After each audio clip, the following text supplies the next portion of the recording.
We have this update now from Bret Burkholder, the administrator of the Grand Forks County Jail, regarding a large police presence and disturbance last night into early this Thursday morning. This from Burkholder, quote, Protocol requires that all inmates are accounted for and all cell blocks are locked down at 10:30 p.m. for the evening. On the evening of September 20th, Thursday night, several housing units in Pod 3 refused orders to lock down. Additional correctional officers were called and responded to the correctional center to assist.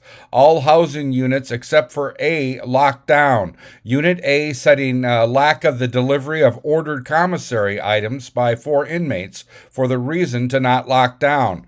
Rather than locking down for the evening as instructed, Unit A chose to cover cameras and barricaded access to the housing unit, thereby creating a safety and security issue for the facility. A call was made for additional assistance to access and lock down Unit A. Grand Forks County Sheriff's Department and Grand Forks Police Department responded. With the assistance of these two agencies and additional correctional officers, access and control of the housing unit was quickly obtained. In gaining access through the main doors of Unit 3A, one less than lethal beanbag round was fired into the unit by a Grand Forks County Sheriff's officer, allowing correction officers the ability to utilize a cutoff tool to cut the sheets that had been tied to the door, restricting its opening. Shortly after, the unit was secured and all inmates locked down. The discharge beanbag struck an inmate in the arm. The inmate was taken to Altru for examination and returned 90 minutes later, cleared for jail. Copies of the incident report have been forwarded to the Department of Corrections. The incident continues to be under investigation by the Grand Forks Sheriff's Office, and any potential charges will be forwarded to the state's attorney. Again, that's from Bret Burkholder, the administrator. I also asked him in a email about some of their complaints regarding medical care that we gave you in an early report. And Burkholder says, quote, as you know, I cannot comment on a person's specific medical care, but can attest that inmates do receive medical care. We have RNs here providing daily sick call Monday through Friday, responding to complaints of the inmates and providing numerous services. We have a doctor and his physician's assistants come to the facility twice each month, and we transport numerous inmates to Altru Family Medical Care and Hospital for services every year.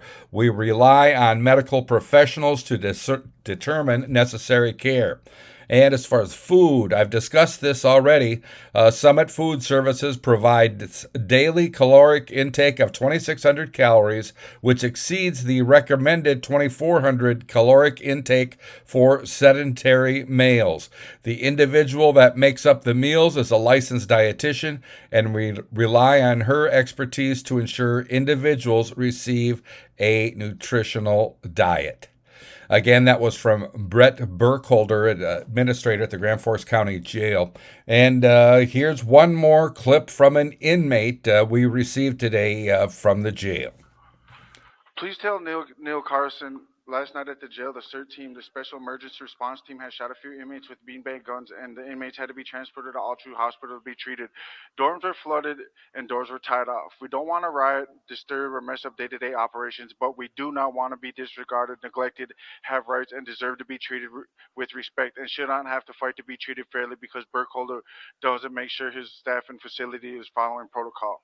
I'm Neil Carlson reporting for iNewZ.TV.